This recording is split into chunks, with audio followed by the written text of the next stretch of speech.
Hello, everyone, and welcome back to We Know Scripted TV here at RHAP. I'm your host, Taran Armstrong, and we are here today to talk about the penultimate, I believe, episode of Rings of Power. And with me to talk about it, Grace. How you doing, Grace? I'm good. People think I'm going crazy. I keep seeing this mouse going in the same pattern over and over again. Is that you? Did you do that? You put the mouse in the... Typically, it's hamsters you're watching, I think. Not It is mice, but typically hamster, but look, hands clean. yeah, You got hands nothing on clean. me. Yeah, that's actual blood, not dark, gooey black blood. Big episode for Rings of Power here, and plenty to talk about as we had the siege, the attack on Eregion. Yeah, Eregion. I think I don't know how to Region. say I it. think hard G. I get sometimes. I can't get it out of my head whether he's. I think he is Celebrimbor, but it does feel like it should be like Celebrimbor, but it's Mm. not. It's a hard. It's a hard C. There's a lot of things to try to pronounce correctly, Taran. I do wonder whether this is going to be my episode where I want to say up top, I really, really liked it. I think there's a bunch of stuff we can talk about that I liked, and then also I'm going to be like, and then this thing, and it's going to feel like I hate it more than I liked it, but I actually did really. I guess I'm just prefacing, Taran. I liked this episode a lot, and Mm. then we'll talk about stuff. I feel like this happened last week, where I feel like we were like, "Why is Adar attack? Why is he going to attack?" And it's like, I don't know, just cause. Don't worry about it. Yeah, I feel the same. There were a few things that I was just like, but it's just like I'm willing to sort of gloss over them, and just enjoy the vibes, because the vibes were fun.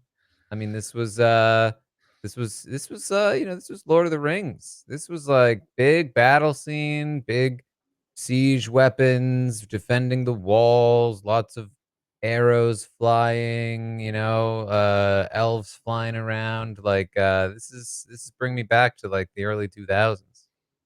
Yeah, it was good. I think that you certainly could have quibbles with why we're here, how we got here. But I think once we're here, I really liked this. I really enjoyed it. I liked all of it. I think tellingly, Taran, we were not a Numenor.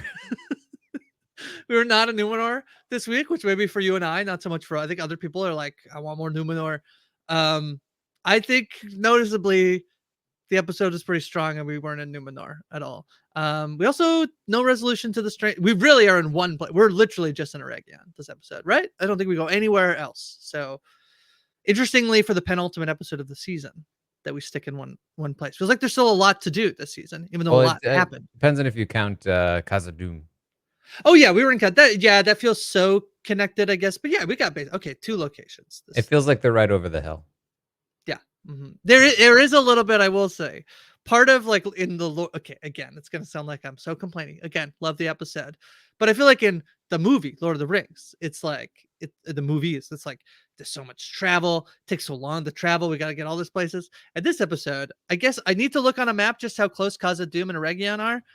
They're close. Okay, all right, pretty close in terms of how quickly Elrond assumed Durin would get there and how much we got there. We kind of had the same problem, I think, in House of the Dragon, where sometimes it was just like we used to care how long it took to get places. Now we don't really care that much. So if they're close, I'll allow it. But They are close enough to the point where you would like honestly feel like it shouldn't be that much of a surprise that the dwarves might show up. okay, all right, yeah, for You know what I Adar, mean? yeah, he's Yeah, a like doofer. Yeah. Adar shouldn't be like, "Oh, dwarves, never heard of them." Like, this Yeah. shouldn't be a secret weapon. He should assume that the dwarves would come to Oh, their aid. yeah. I'm looking at a map. They're super close. They're Because super. like he doesn't know that there's a weird ring situation going on and that there's a Balrog. Like he should assume that the dwarves are showing up. Yeah, Adar. Yeah, he prep. Yeah. I feel like it's the slightly the weakest part is like it. The show has been like it totally worked out for Adar, but it maybe should not have worked out for Adar. Yeah. Yeah. I want to start this time. I feel like we started last time with the little complaints. How about we end with little complaints? We Let's start do with the it. good stuff Let's do because it. my guy Kelly Kelly Brimbor, this was a good episode for the Anatar Celebrimbor dynamic, the emotional heart of Yeah. this at the very Mhm. least, as we see Celebrimbor discover that he is living in an illusion. And this was just a fun sequence, and because I wasn't sure where it was going at first, like what's up with the mouse? Why is he seeing a weird face? Um, and then to see him like figure it out and confront Anatar finally, Sauron, was very fun. And like I didn't expect myself to be rooting for Celebrimbor as much as I was. Like I've been watching this plot line all season long knowing that he's going to make the rings because I watched Lord of the it's literally called Rings of Power and then Lord of the Rings, like, they're gonna get made. And so I've just been like, "Yeah, this guy, too prideful. Oh, man, now he's just getting manipulated, that's sad." But now I'm like, "Come on, like, do like, I want you to contribute. Like, Yeah. I want you to do something to help make the fall of Sauron possible in the I want this to be the Rogue One of Lord of the Rings. Mm. Like, I Okay. want you to get the Yeah. blueprints for the Death Star out." Yeah, yeah. What is he putting in? What can he put in the rings? You know. Um. Yeah. I like this a lot. I think that there. I was a little worried. I think that over the course of the season, I was proven wrong in terms of a story, especially one that we know the outcome of to a degree. We may not know every single detail, because in terms of like what the casual viewer is watching. I was really worried about how overhanded like Sauron's manipulation of Celebrimbor would feel. And I feel like they've done a really good job of not making it be like, here's the one piece of information that convinces you to do the thing, and now you're just like totally bought in. There's been like a lot of pushback from Celebrimbor and ways in which like Sauron has to adjust his strategy, his plan in terms of what are the things that will work to get Celebrimbor to keep going and to keep making specifically these 9 rings. I thought that was really good to the point here where like he's basically made them, or I guess by the time Sauron comes to like chat with him and reveals himself as Sauron, um, they're almost made, I think is the point. Like he still needs Celebrimbor to finish making them. And I thought that this was really effective. I thought it was a really good payoff. You said it last week that I was like, are we supposed to know that that's real mithril or fake mithril? And they do a good job of basically saying, here's the answer this week. And also, I think like there were some like people on Reddit who were getting quite upset because they're like, but like the like some of the rings and certainly like the one ring like I don't know whether it makes sense that it's made of mithril, that they're all made of mithril, to the point where they actually basically did give us some insight into how the rings potentially are more corruptible than even, which is that like Sauron basically uses his blood in lieu of mithril to make the 9 rings. And I thought this episode, all of it being like I think a pretty well told and coherent story, while also having a lot of layers of the like Celebrimbor might be losing his mind, and so the elves are not sure. They are trusting Anatar. Anatar needs the rings to be finished. All of that I thought was pretty effective to where we get, which is that Galadriel has run off with the 9 rings, and Celebrimbor is going to be, um, you know, probably just fully tortured at the hands of Sauron. I thought this was really great. Yeah, very good stuff. I thought, again, just the emotional heart of this, and to see Celebrimbor like fight back finally was so rewarding. Um, I have some quibbles with the specifics, but we can maybe get into those a little later. I thought that the way this episode was structured was really fun too, though, with the battle just kind of like taking place in general. With the again, it's just like so Lord of the Ringsy. I agree. The visuals were really good. There were a couple moments, that I was like, "Oh, that looks like, What? we're Yep. that also looks like we're back in the early 2000s." But Okay. All right. All right. but in general, it was very, very good, and especially, there were some scenes, like, I've complained a little bit about the darkness of the scene, Mhm. like, the actual visible Mhm. darkness of the scenes sometimes, but the really dark scenes contrasted with the, like, fireballs Yeah. slinging in the night were, like, really, really pretty. Yeah, I thought it looked great. I loved the idea of like um the river being this defense mechanism. They can't cross the river, and then I mean, like this is where I'm like, I just have to fully suspend my like disbelief that this would work. That Adar starts like hurling rocks at the mountain, and then the mountain dams the river. Like I don't know. I'm like okay. Once I'm into it, I'm like okay, fun. And then they're gonna cross the river and get over. And there was I thought like really good tension in something that like I don't know, feels like it could seem really simple and basic, which is basically they're going to use this machine called the Ravager to try to break down the wall. That's the point. Don't let them break down. Don't let them get the walls in. And the whole idea that this and why I think it's like better than just like a pretty like standard. This group is trying to attack this group, which is that like they're trying to get in to attack Sauron. Actually, and so all of that I think is for me worked pretty well in terms of just all the moving dynamics that were happening on the battlefield to tell us the story of Adar trying to attack, Sauron corrupting Celebrimbor to get the rings made, the rings being stowed away and hidden, Elrond trying to convince the dwarves to come. All of that I just thought was really effective, and I do agree. Visually, I had no problem seeing anything this week. Where I definitely have had. I feel like it's been like the foresty Arondir stuff has been pretty brutal. We'll talk about Arondir later because that guy's not dead, right? He got stabbed, but he's not dead. He's not dead. There's no way. I mean, that would be a terrible ending to that story. He gets stabbed, but then he like moves on the ground. This is even more so than like we didn't see the dead body. This is like we saw a moving body on the ground. So I don't think Arondir is out of the show. But Also, just like a strange way to like he the last thing we saw of him like doing like saying things to people was him being like, I have a promise to keep. yes, And it was like, I don't yeah. oh what are those promises? And then he shows up, he's like, I gotta get Adar. Or Adar. It's like, wait, Uh-huh. what like that was so like he's been so chill.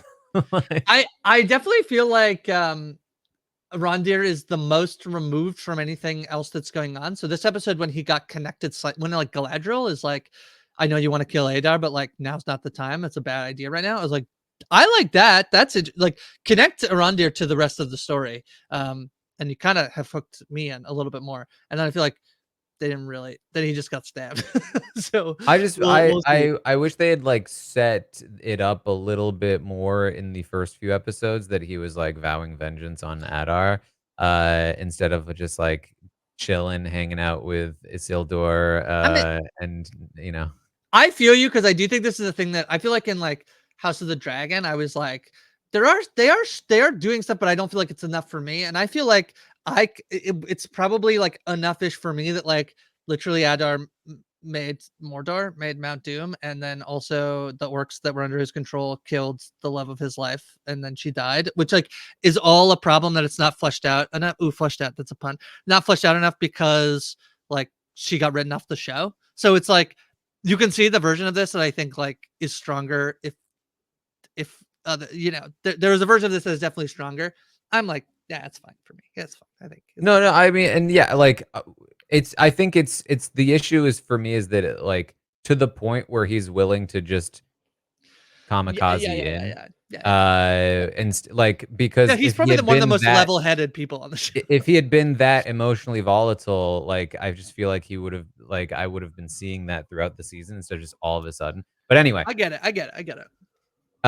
we get, Elrond back. Yeah, Feels like it's been a while, and, it's Battle Elrond. I like it. I like I this like version this. of Elrond. Yeah, I like it. He looks great. He looks great. Looks cool. Yeah. I definitely thought that when he kissed, so he Mhm. arrives and he's gonna charge with his forces, and then Adar's like, "Surprise, Galadriel's in a cage," and then they have like a war treaty. They have like the council. This is what I wanted in House of the Dragon. Just as a note, this is what I wanted. The whole it was like just this is how you get these people on the scene together. Is just be like, we will treat. We'll have a war council. Anyway, they do that. He says no, not you can't have the ring. I'm not gonna help you. We'll fight you to the death. And then he goes and over and he kisses Galadriel. A big moment. Big moment. We know that they're not together, but they do kiss. There's also now that we know that he's in love with her and blah blah blah blah. The future of how everyone gets together is very interesting. um, but Did you not? I thought he would give her the ring, and maybe that's not like lore accurate, but I was like, the powerful thing you could give Galadriel, who's here, is the ring. I guess he still doesn't want the ring to be used, so maybe that's more in line, and we can't get to the moment where Adar gets the ring from Elrond, lets the ring slip out of his hand. But I Well, it's definitely also was like, it'd be pretty silly to have her give him the ring so he could leave, and then she gets captured. and then gets the Also, ring. he can get the ring away, only for him to come back and then give her Give the her ring the while ring. she's captured. Yeah. Um, So he gives her a little like thieves' tools in D&D parlance to escape from her shackles, which fine, great, fine. this was pretty silly to me. Listen, This was Taran, we're pretty supposed to be talking about the things we like. like he talks to Adar. Adar's like, if you don't give me the ring, I'm gonna murder Galadriel. And he's like, all right, murder Galadriel then. That's a Sorry. bummer. That's a bummer, man. But I guess, And it's yeah, I just guess you like, gotta. we're really gonna do that later. Yeah, Just it's you too. wait. Once again, James Bond villainy of like, I shall put you on the laser table and then I shall leave the room. You know. It's like you literally like you had the knife to her throat and you were like, I'm gonna do it. And I guess maybe he didn't want to. Maybe that's the explanation, but I don't see why not. Like you're killing lots of elves. Um, Yeah, give us a reason. Give us a reason why he doesn't kill Galadriel right in the moment. There's a couple reasons. One is that killing her in the back room where nobody sees it is not maybe like. There's a plan for like, and we'll kill her in front of Celebrimbor. Whatever. you kill Give me. her and then you kill him. Yeah, Like, yeah, like it's yeah. like he's not. He You can probably does have the ring on him. you can take their heads. You can take their Like, heads and okay, show them. So that because, that like, yeah. listen, like, if Elrond doesn't have the ring on him, he really didn't bring it to the battle, and the ring is necessary to defeat Sauron, then why are you still attacking Sauron? Why are you not hunting for this ring? Mm. If you think he has it on him somewhere, or that the elves have it on them somewhere, then just murder him here while you have him surrounded by orcs. Like, I guess the piece. I mean, this proves not to be true because Adar wins the war without the help of the elves. Like he defeats them, but it's whether or not he needs them to defeat Sauron. So I guess he's. I mean, all of this stuff. The he'd be problem so here. much better off if you cut off their leadership right away. That they're the main problem that he's dealing with. The city itself is gonna fall in 2 seconds. The problem here is that any explanation I'm giving you is just like we said, and I can't remember. I think we said this in the last episode, which is that I'm inferring a ton to get to the point where I'm like, and it makes sense for me. But it's obviously it would be better if they were putting any sort of explanation in the show. I agree with you, Taran. I agree with you. I'm just And then logicking it out. Why he And then wouldn't again, kill it's Ada? Why he like, wouldn't "Oh kill oh, Galadriel? can I have a moment with her, just privately? I He's unarmed. promise I You won't got give her anything." Also, he knows he's unarmed, so then he knows that he should he know. Oh, I guess yeah, he's unarmed. He only has a big cloak, tons of armor, and, like, "Don't worry about it. It's gonna be fine." uh, And then Adar's like, "Sure, why not? You 2 mhm. love birds. I'll give you a moment." And then gives the kiss, and then, like, the most blatant hand pass as well. Like, you're not even looking. Like, we literally got a shot from the perspective of where Adar should be standing, where it's clear that the hand that he's passing something with, Yeah, to her. no, Um, yeah. and then so it's like, what is happening there? And then later, she picks the lock, she escapes, leaves the lock pick there just so that Adar can figure out how it happened, I guess. Um, and then he's like, "Oh, but she's still in the camp. Make sure she doesn't leave."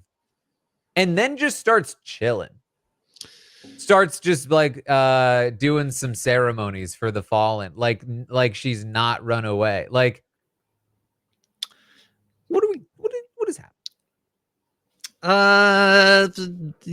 Low hanging fantasy fruit. I think of like escaping, not being putting the cloak up to not be noticed, getting noticed. The ranger once again. Every scene he gets introduced, it's somebody gets shot in the head.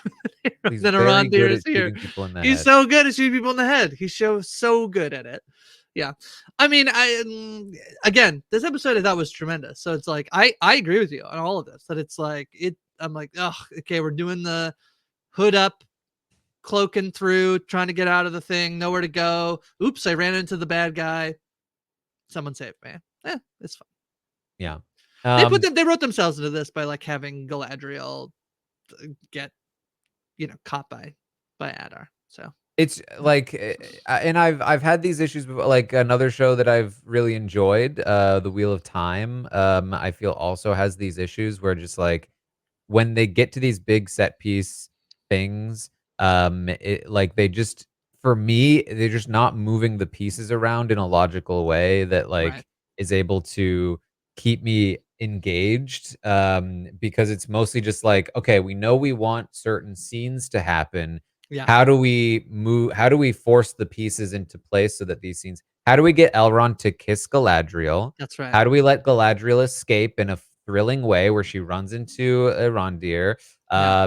And how do we get, we'll talk about this, Celebrimbor to have multiple scenes having escaped from Sauron, even though Sauron is standing right there in the room with him. Um, like There was one of we them that I know. really liked, Taran. One of them I really liked, Celebrimbor's victims Yes, the escape. second one was very good. The first one, what in the world is happening? Sauron is like, yes, I am he. And then the next scene is Celebrimbor just walking out the door. Yeah. Yeah. The facade has been lifted apparently immediately. Yeah. Like, if you were Yeah. gonna chain him up, just chain him up right away. What was the point? The point was to have this like, oh, dramatic scene where the elf that he's manipulated goes I flying off the wall. I But did like I did like that. I did like that that. was good, yes. But I Yeah. was like, what? Why are we even here? Yeah.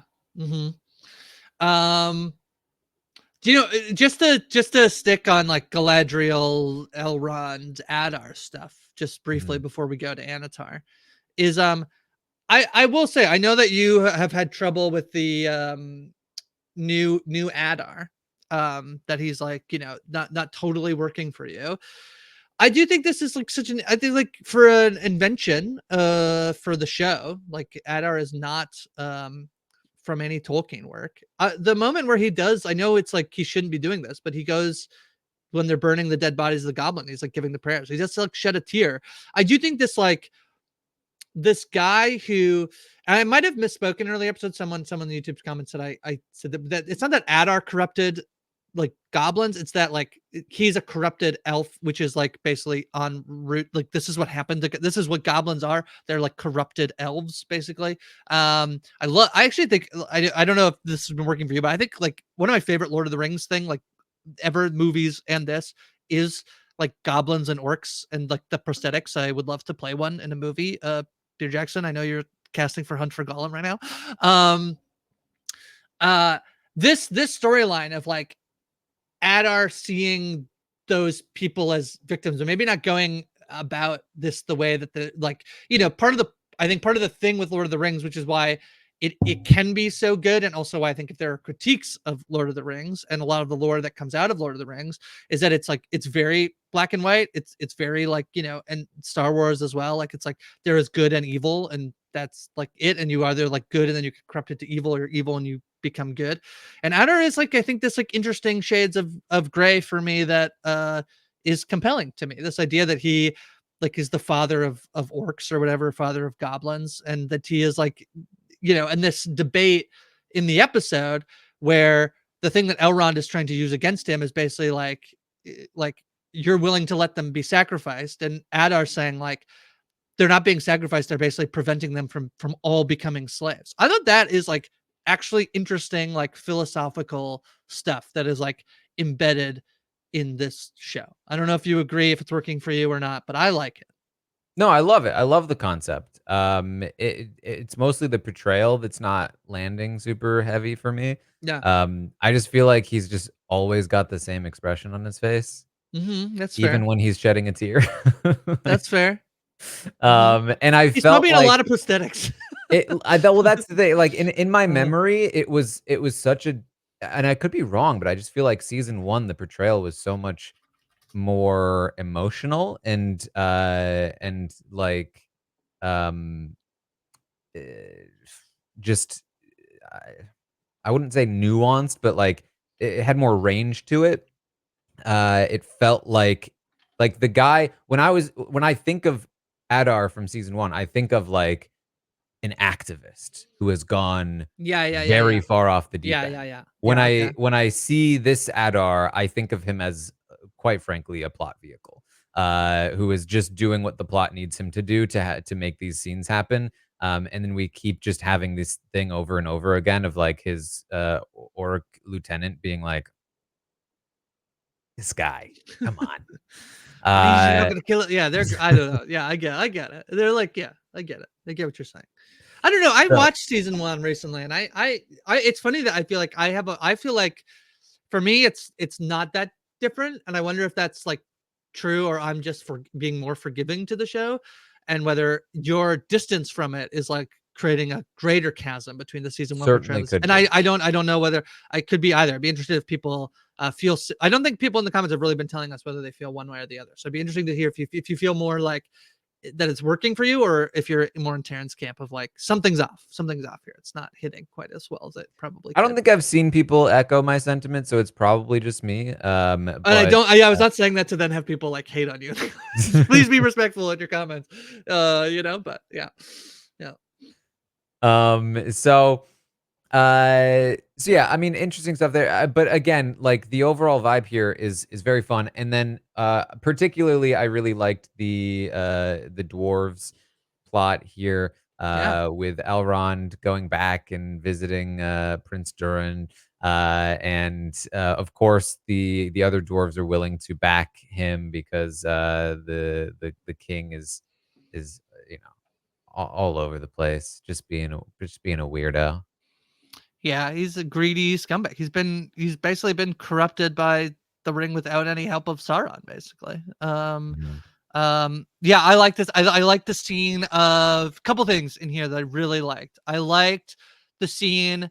I mean, a little when the dwarves come down and they're like look like they're gonna fight, and then they're like, actually, no, we're with you.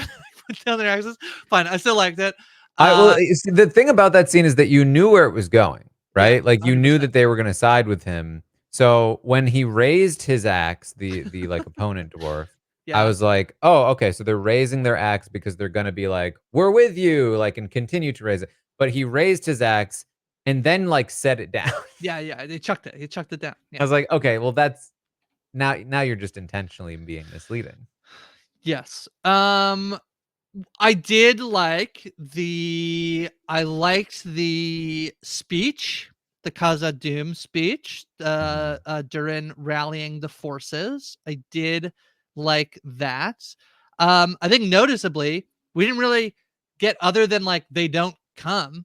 We really don't get. I did like Narvi coming up like covered in blood and being like, yeah, the king like attacked his own men for refusing to dig. I thought that was kind of like pretty good scene. But I was a again, little confused about like what the plan was. They were just whose gonna leave plan? the king alone? Yeah, I think everybody leaves, and I mean, yeah, I guess that is bad for all the people they leave behind. But I mean, I think it seems like they're just saving all of basically, other than King Durin saying like every hour we don't dig is an hour wasted or whatever. That's the only really like thing of King Durin we see this episode. So they're saving all that for the finale. I will say, I don't know about you, but I'm expecting a pretty long runtime. This was an hour 12, I think. Was that right on the episode for this week's? And that's the penultimate episode. It was a big battley episode, so there is a chance that like next week's episode could come in at like 105 or whatever. But I would expect, I could see us getting like a Stranger Things style, like basically a movie next week. There's a lot to do. Um, we have not really revisited, and sorry, I know I'm like moving on, but we just in terms of like we're gonna get the King Durin stuff. We didn't revisit the Stranger. We didn't revisit Numenor. There's a lot to do next week. I'm seeing hour 10 Okay, for this week for or next next week. week. Yeah, yeah, about the same length as this week. That would make sense to me. Yeah. Um, But yeah, so we really didn't get, other than yeah, I guess I guess I see what you're saying, and once again, I feel like the show could do a better job at being like, here's what we're thinking. Because yes, the plan is to leave, and the reason they have to go leave is basically like it's the fall of all of Middle Earth if we don't go. So it's like, yes, we're gonna leave the king here, but everything's gonna die and be under. right. I Yeah, just feel like Have a backup plan. Have a plan for what you're I gonna just do feel like about you Durin. take the ring first. Yeah. Yeah. That's fair. That's all. I just feel like, you gotta make sure you take the ring, maybe put him in a prison cell temporarily, and The then you other leave. we don't so look, I mean, I know what happens to the other dwarven rings. Like Durin just has one of them, but there's 5 of them. Um, did we see earlier in the season that the other they're given to dwarf lords, I think, other kings, but we're really only focused on one dwarf ring, right? That's the other piece of this, I think, that like I Yeah, I really was a little wanted to. confused about that. I feel like my understanding was that he was gonna Oh, sorry. give the other lords the rings, but only if Just before they I get yelled at, there's actually 7 dwarf rings. Sorry, just before I Oh, get did it. you Yeah, there's 7, I said yeah. 5. I said 5. So, Um, yeah. yeah, It always annoyed my me that understanding. there's not a set of 5 rings also. We go 3, 5, 9. 1, 3, 5, 1, The numbers don't make sense. 1, 3, 7, 9. So we don't have a set of 5 rings. So always bugged me. Just bugged me. Yeah. Um, Oh, it's because it's ye 5 golden rings from the Crystal Carol. Just so, My understanding was that I believe that, or at least what I thought it was that he was going to give the mhm. rings to the other dwarven lords as long as they, Bow you down to know, him. Yeah. gave him like a percentage or whatever. I don't know if he ever ended up giving the rings away though. Like I don't think we ever saw Yeah, that scene I don't actually think happen. we've got that either. There are like 7 houses, 7 dwarf houses. So that's why it's 7 rings. But yeah, I think we've only seen that that Durin has his ring. I don't think any of the others either. We don't know whether they do or do not have their rings. Yeah. Yeah. So yeah, I was just a little confused about like what the plan was there. Maybe the plan was to have that group of dudes take the ring like right as they're leaving, I guess, but like it just feels like, you know, just Doesn't Disa tell him? Disa tells him to go take the ring, I believe, off his father's hand. well So that was they were like we have to get the ring off of him. I do think that by next week we will see either what their plan was or that they were stopped from doing the plan that didn't make sense. So I assume we will get finality to it, but I do feel like in an episode that had an hour 12 runtime, could have got it. We could have got this scene of Well, like so my understanding is, like, what I remember from Lord of the Rings is that Khazad-dûm, not gonna fare well. no, And then it's a haunted place, Taran. I can't remember if I'm pretty sure it's the humans that were punished for not showing up, not the dwarves. But I don't exactly remember. I don't know if the dwarves will or will not show up, but I'm pretty sure Eregion also falls. Like, I mean, it's already pretty not great. Um, but I don't know. Anything could theoretically happen, but obviously the rings are gonna get to the humans eventually too. So, um, it's I don't know. We'll find out. It's like I'm just like there's just little things here and there. I'm like, wait, why is this? And then you just have to forget about it and vibe. That's what I'm doing with the show. And I thought it was a very fun episode to vibe out to. It was a fun battle episode. Just a few things. And again, I'm sure that there are explanations that people could point out. It's just that like, you know, none of them felt readily apparent or appropriate to me. In this, again, unless there's like more explanation there for like why they didn't just take the ring first before leaving.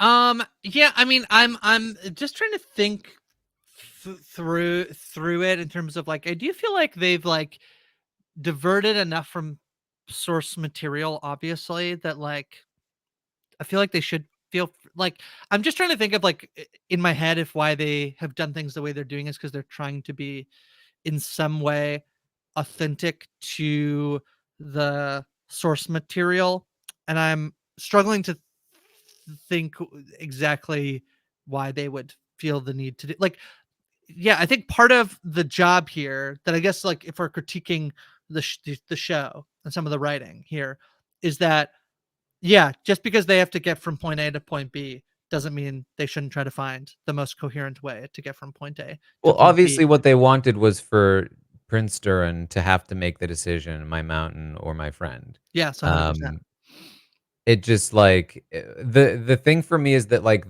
and this is again, this is just me, but like those decisions fall flat for me as character moments when I feel like they were forced and that Right. they shouldn't have had to make that decision in that moment, um, because there was such an obvious, like, "Wait, why are we even here in the first place?" Uh, kind of thing. It's funny because I do think part of I can see the connection between the things that I'm really enjoying about the show as somebody who like recently was reading through Lord of the Rings and every week is like I'm fully willing to spoil myself. Like I literally have the sack of Oregi on Wikipedia up here. Like I can see where the things that excite me about this show in terms of like, oh, and that's this to this to this. Like I was talking to someone recently, and I can't remember what the thing was in the show, and they were like, "Oh my god, that's that thing from the show." And I was like, "Yeah, yeah." And that's I think some of what has been fun about watching the show, and that I think that Amazon Prime wants to get out of the show is like that you get more invested in the Rings. I think it's not a surprise that then now they've gone and they're like gonna do the Hunt for Gollum movies or whatever. Like they are putting more into this show. They want you to like buy the books on Amazon. They want you to do all this stuff. So it doesn't surprise me that the things that I feel like I'm sometimes drawn to are also the ways in which the show is like almost like putting on blinders for it. It is trying to exactly like you said with Galadriel and Elrond. It wants a moment. It wants all of these moments that they put Mhm. on the storyboard. And I feel like sometimes where the writing is the weakest is how we get from one thing to the S how do we get to that? Squiggle Yeah. lines in between. Yeah. And it's like, oh, that I was like, yeah, well, I guess that makes sense because we'll do a big loop de loop over here, Yeah. you know? And it's like that to me is and it's because I think like when I'm in the moments, when I'm watching like the moment where Sauron is tricking Celebrimbor and like the moments are great. I think that the speech that Durin is giving, Prince Durin is like giving to Khazad-dûm. I'm like, hell yeah, that's cool. Um, it's just I think to your point, like the like stuff to build up to that moment. If they were stronger, that moment is like epic and better even than it was. And it's not always and sometimes they just luck into it. Like sometimes they do it. Sometimes they have had moments where I'm like, oh yeah, that like A plus B equals C. That makes sense. And Mhm. sometimes I'm like, I don't know, but I guess it's a good scene.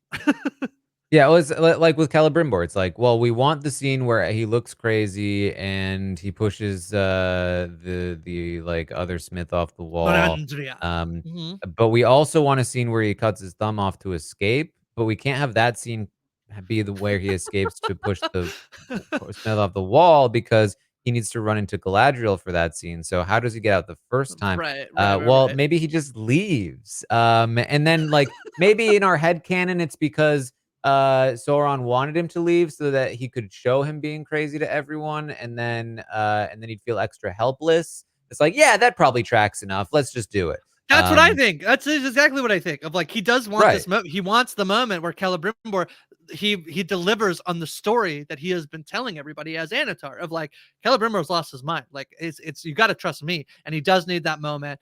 And then so then he needs to be like captured, and then this time he's actually like shackled and left there, and this time he's gonna escape to leave and see Gadriel. I Like to me, agree. And I get it, and I just but like I'm agreeing with you that it's like yeah, like it's almost more fun it's in the too retelling hand of it wavy. It than the feels way like it an was. Yeah, after the fact yeah, explanation rather yeah, than an in-text explanation where we're not right, seeing Sauron watch him leave with a smirk on his face like, "Aha, I'm letting him do this." right. The end result to me felt like we're just, like, doing a couple of it didn't help also that, like, the scenes were very similar. Like, he walks out the door, gets hit by a fireball, Yeah, yeah, yeah, shaken, yeah, walks, then yeah. the next scene, he gets out, gets hit by a fireball, shaken.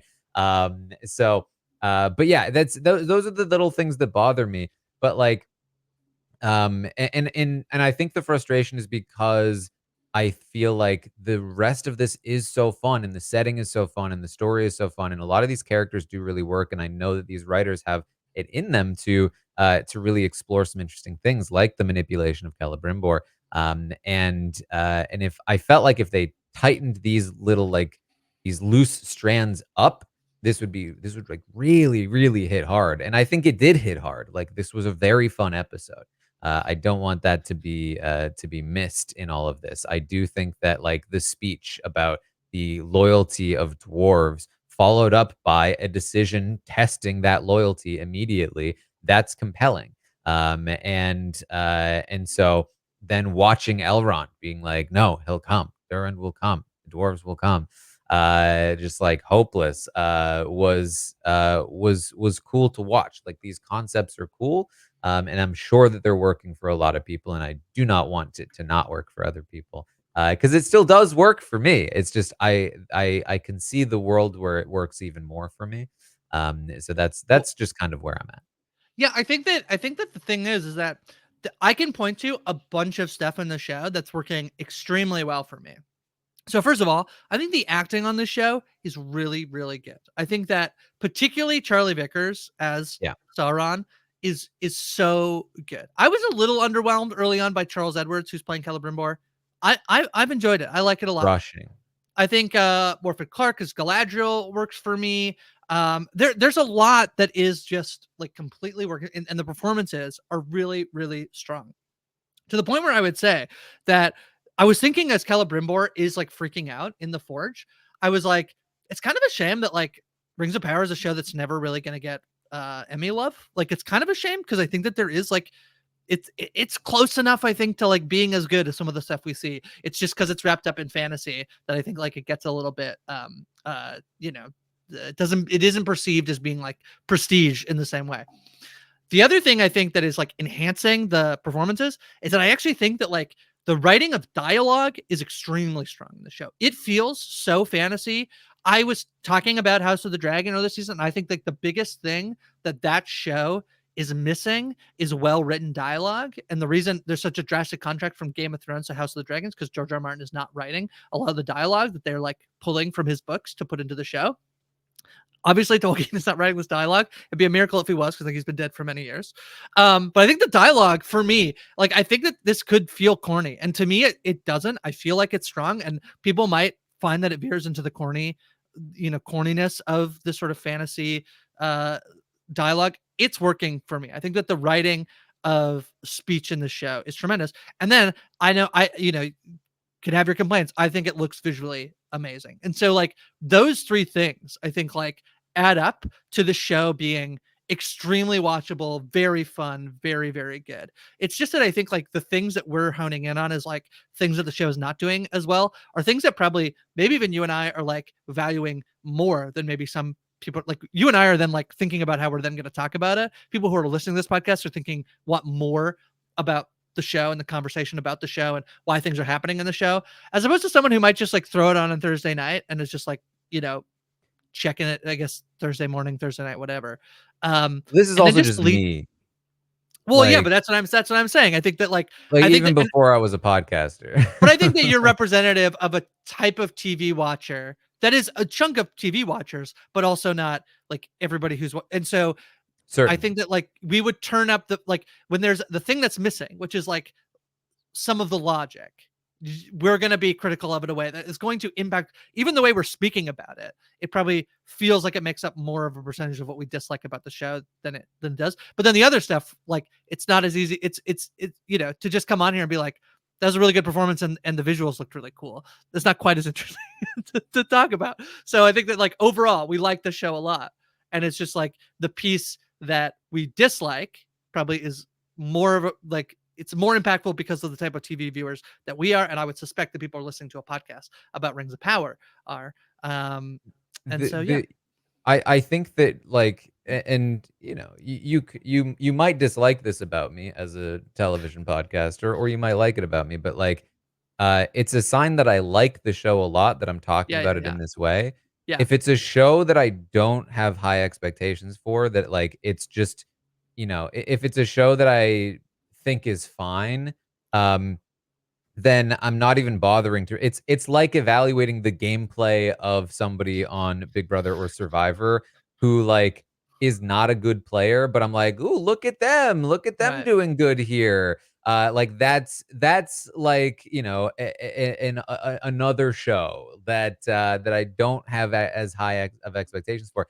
Rings of Power, I think, falls in this sort of uncanny valley of good shows where it's just like it's almost there, and so I see the things that I would like it to improve on a lot more, because it is so good. Like I'm having those moments where I'm like, "Oh, this is great. I love this," Uh-huh. which makes the flaws stand out a bit more because you have like these really high highs, and then the lows hit a little harder as opposed to it being a little more steady for me. But yeah, I like in particular, I thought that when it comes to the dialogue, I think I do disagree a bit.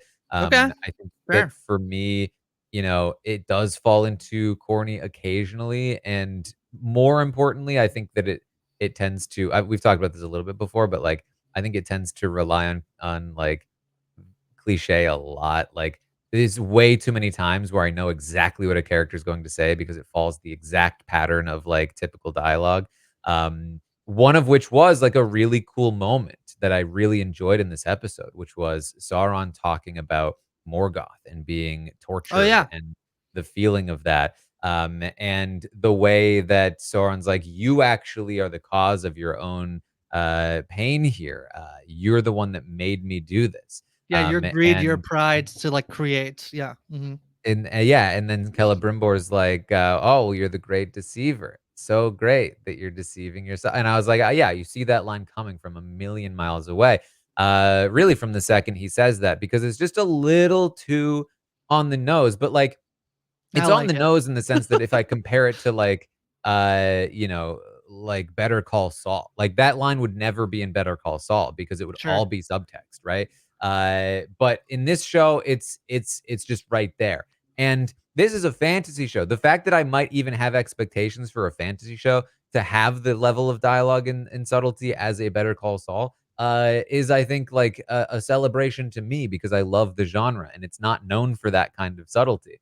So it's still very good, and if you have the expectations of a fantasy show, I think it is very, very good. But that's where I'm like, I am still like looking at this like, oh, I wonder what it would be like if we went even further. Um, but that was such a cool scene, and I think speaks so much to Sauron and the character of Sauron and the motivation of Sauron, how he sees things, how he's been shaped. He talks about wanting to forge a perfect perfect what Morgoth sought to destroy.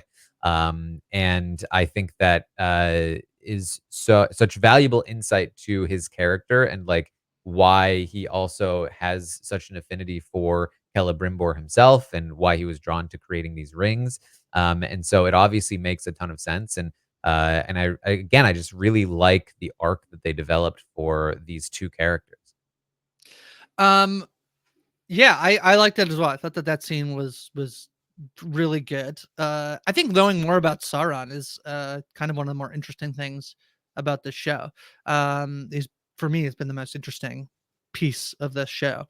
Um, do you have a sense of where we're going with one episode left in the season? I would say I think the biggest piece on the board. I think you can see where season one was about you know the the crafting of the elven rings. Season two is about the crafting of the nine rings. In there we also got the dwarven rings. I do feel like the place left to go is like, spoiler alert, Sauron's going to create a singular ring to rule them all. I feel like that's mostly where we're going. But do you have a sense of like with one episode left in this? That feels like to me that's the season three plot. That would be my like. That's what I would bet on. Do you have a sense of like what we're gonna end up, what we're gonna get through in one more episode of this season?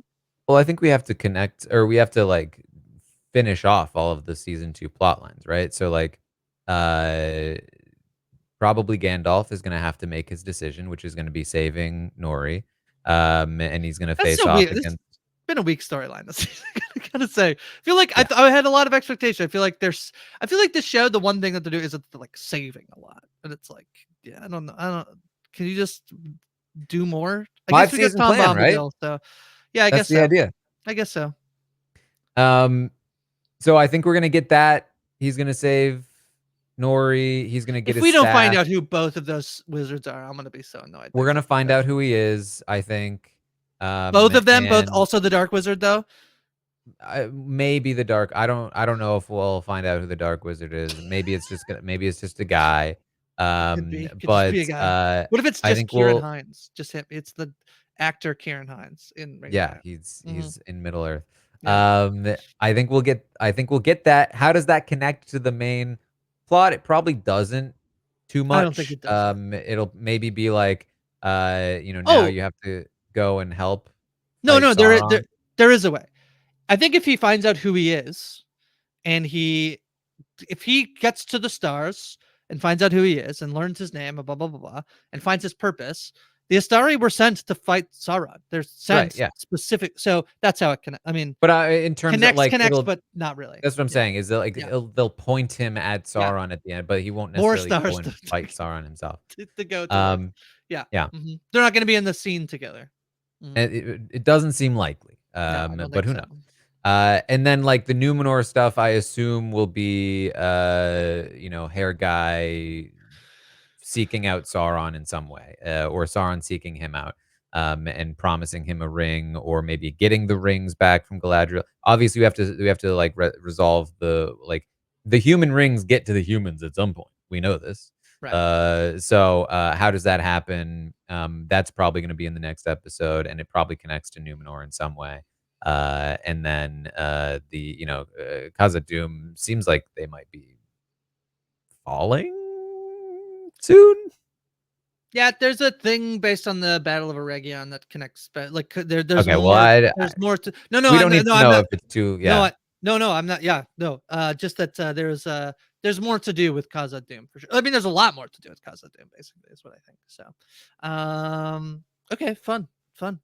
I think it's a fun finale. That feels like they could. I think the season could be wrapped up extremely well. I think Mhm. that there's a way in which the season feels stronger in totality than season one. I think there's a very clear story that they've told and are telling, and I think they can set us up for what's to come in a way that I think is fun. I'm only just the only thing is I feel like the Stranger storyline is moving way too slow for me. That's my like probably.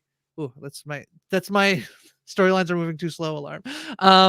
Yeah, that's it. That's probably my biggest like in terms of how I'm just generally feeling about the show so far.